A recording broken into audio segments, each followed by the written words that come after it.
Hey guys, Ari Henning from Motorcyclist Magazine here to give you the lowdown on tires for small sport bikes in this special episode of MC Garage.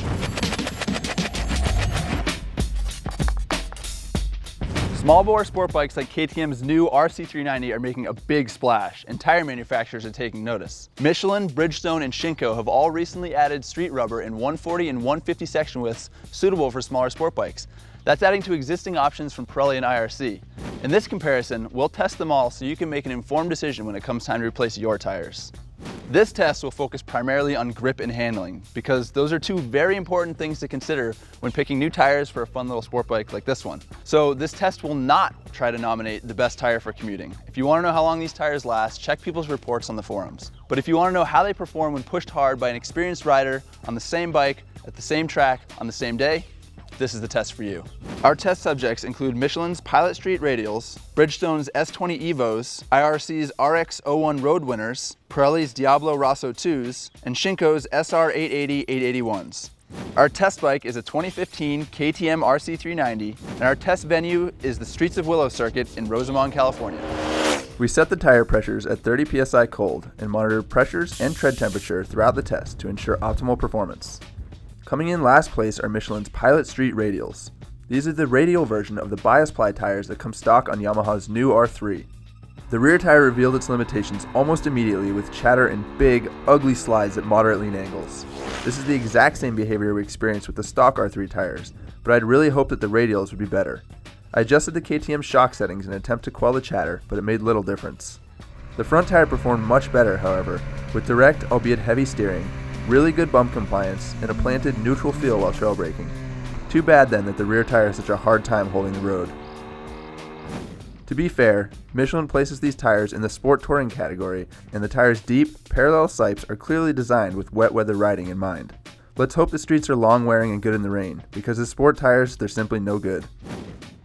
Inu Rubber Company's Road Winners are ubiquitous. The Ninja and CBR have come with them stock since the dawn of time. These bias ply tires have a low, round profile that makes for fairly high effort steering and slow transitions, and the stiff carcass results in a pretty rough ride that numb feedback, especially while trail braking. But traction is surprisingly good, and the IRCs only began to protest once I reached knee-dragging lean angles. And even then, the slides I experienced were pretty minor and easy to recover. The bottom line, the IRCs are fine for novice track day riders and totally adequate for canyon carving. Would I recommend buying a set? No, probably not, especially given the price. But if your bike came with them from the factory, it's definitely worth wearing them out before you replace them. The Diablo Rosso IIs are Pirelli's benchmark street tire and original equipment on the KTM RC390. They came in third in this test.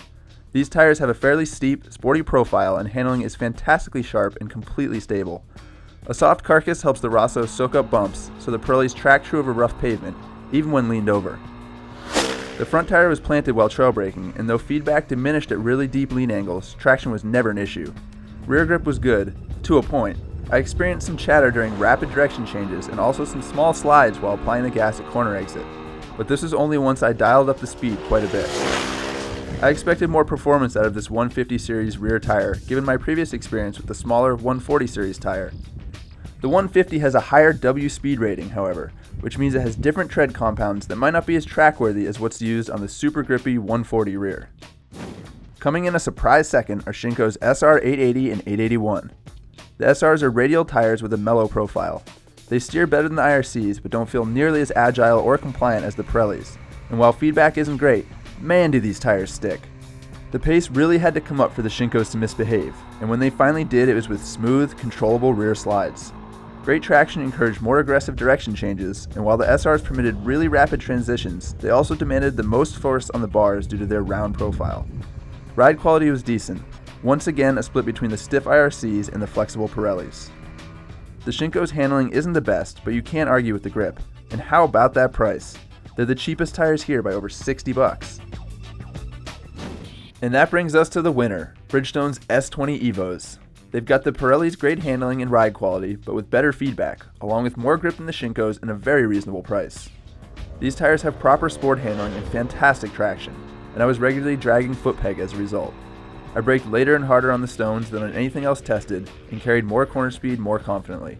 The S20 Evos are the best handling and grippiest tires here, with a broad, slick shoulder design that puts maximum rubber on the road at full lean. They're also the lightest tires here, even with the larger 150 series rear that we used. All that goodness makes the Bridgestones my top pick out of this lot, and you better believe they're the tires I'll keep on my RC390.